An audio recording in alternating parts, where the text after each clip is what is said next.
हरे कृष्ण कृष्ण कृष्ण हरे हरे, हरे राम राम राम. अन्नान अन्न भगविता अन्नानि भूतानि. प्रोड्यूस अन्न. अन्न प्रोड्यूस केलं पाहिजे.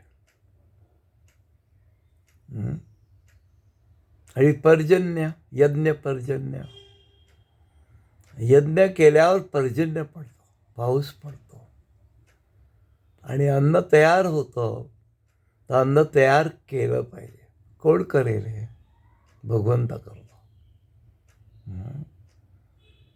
आपण जर जमिनीमध्ये अन्न पेरलं पण पाऊसच पडला नाही तर काय होणार आहे? तर यज्ञ केला पाहिजे. यज्ञ काय आहे?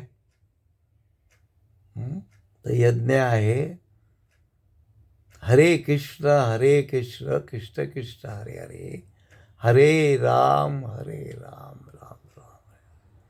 तपो दिव्यम. मी कोण आहे? माझं अस्तित्व काय आहे? मी कशासाठी जगतोय? तपो दिव्यम. केवळ वासना तृप्तीसाठी आपण या भौतिक जगात आलेला आहे. त्या तप कशाला करायचं आहे?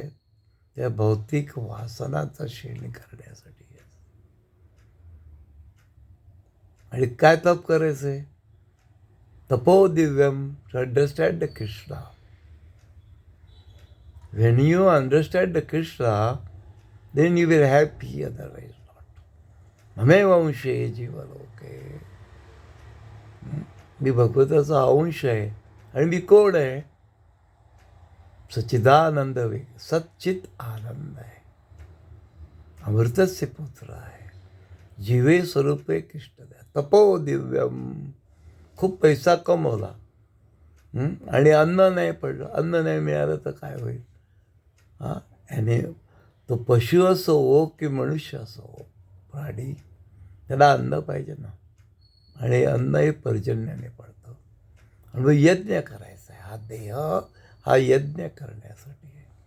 तपो दिव्यम. तप केल्याशिवाय यज्ञ कसा होईल? आणि तप जर केलं तर तपो दिव्यम केलं तर त्याला समजतं की मी देह नाही, मी चैतन्य आहे, मी आत्मा आहे. जीवे स्वरूपे कृष्ण नित्यदास. आणि मग काय समजतं त्याला त्या ठिकाणी? त्याची चेतना बदलते, कॉन्शियस बदलतो. आणि त्याच्या वासना भौतिक जगातल्या क्षीण होतात.